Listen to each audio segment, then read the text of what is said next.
Hours after a failed exorcism, a man would be found running down the street nude, and back at his home, a bloody nightmare. Hello, true crimerers. This is the case of Christine Taylor. Viewer discretion is advised. This particular story is taking us to Osset, which is in West Yorkshire, England. By the 70s, satanic rituals, the occult, devil worshipping was already a big deal in the world, and it was scaring the daylights out of a lot of people. Christine Taylor was married to a man named Michael Taylor, 31 years old, and they were just considered a very normal couple. Nothing extraordinary about them. They weren't considered religious people at all. In fact, they never attended church. But one day they were invited to a church by one of their friends, and they said, you know what? Let's give it a go. It was called the Gobber Christian Fellowship Group, and it was actually led by a young woman in her 20s. Her name was Marie Robinson. Apparently, the Taylors were convinced. They were converted after just one meeting at this church. Apparently, Michael Taylor was really into it because he started speaking in tongues within like a week or so of attending the church. He and Christine would volunteer their home for church gatherings and meetings. But was it the church and the religion and God that Michael Taylor was really into, or was it by chance Marie Robinson? It was Marie Robinson. They had been hanging out together a lot ever since the Taylors joined the church. And apparently Christine was like, what's going on between the two of you? It's a little, you're hanging out a little too much there, champs. Well, one day they had a big, meeting at the Taylor home. And apparently Michael asked Marie to go upstairs to the room with him, to which he voiced his feelings about her to her. And she said, oh, no thank you, nope. Well, this apparently, it embarrassed Michael. I mean, I get it. When they went back downstairs, Michael turned a little crazy, and he just smacked Marie and started screaming at her, and she started screaming back.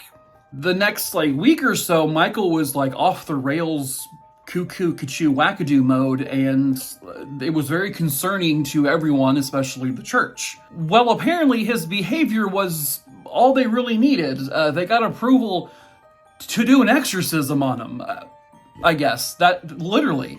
On October 5th, 1974, they would have the Taylors go to the church. Michael, I think, was unsuspecting of what was about to happen. For the next many, many hours, this lasted all night, and going into the following morning, they were, doing the whole power of Christ compels you. They were splashing holy water on him. They burned his wooden cross that he always wore. And they say they cast out a whole bunch of demons. They believe they got over 40 demons out of Michael, but they said when it was all said and done around 7 o'clock in the morning, there were still about 3 demons left in him. Apparently those were the demons of insanity, murder, and violence. Maybe you should have focused on those ones first, because those ones seemed like the worst of all of them. But I'm not a demon expert, y'all are, so. They decided to call the exorcism quits at around 7 o'clock in the morning, and the Taylors were allowed to go home, apparently with Michael still having 3 demons inside of him. A couple hours later, it got serious. A neighbor would report that Michael Taylor was walking down the road, and he was completely naked, and he was babbling and going on and on about things, and he had blood all over him. He was screaming about the devil, and the devil made me do this, and all of this, and so police were called, and when they got into the Taylor home, Jesus Christ, well, yeah, I guess. Michael had destroyed his wife, Christine. He mutilated her. Her face, the skin of her face, was literally torn from her skull. He took thumbs or something and gouged her eyeballs completely out. Her tongue had been cut or bitten out completely. When police got to the crime scene, they said it was one of the most horrific things they've ever seen because there were like chunks of skin and matter and blood all over the walls, the ceiling, the floor. It was a nightmare. So Michael was arrested and he was charged with the murder, obviously. He went to trial and he was found not guilty, based on insanity.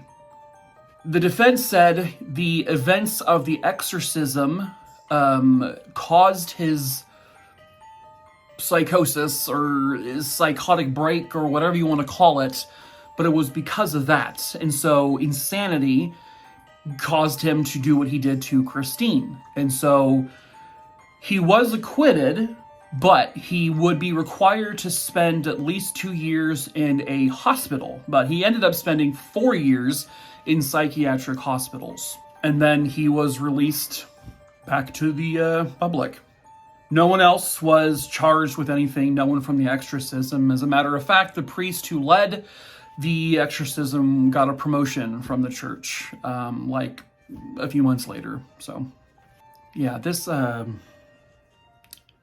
don't know how to end this. Yuck.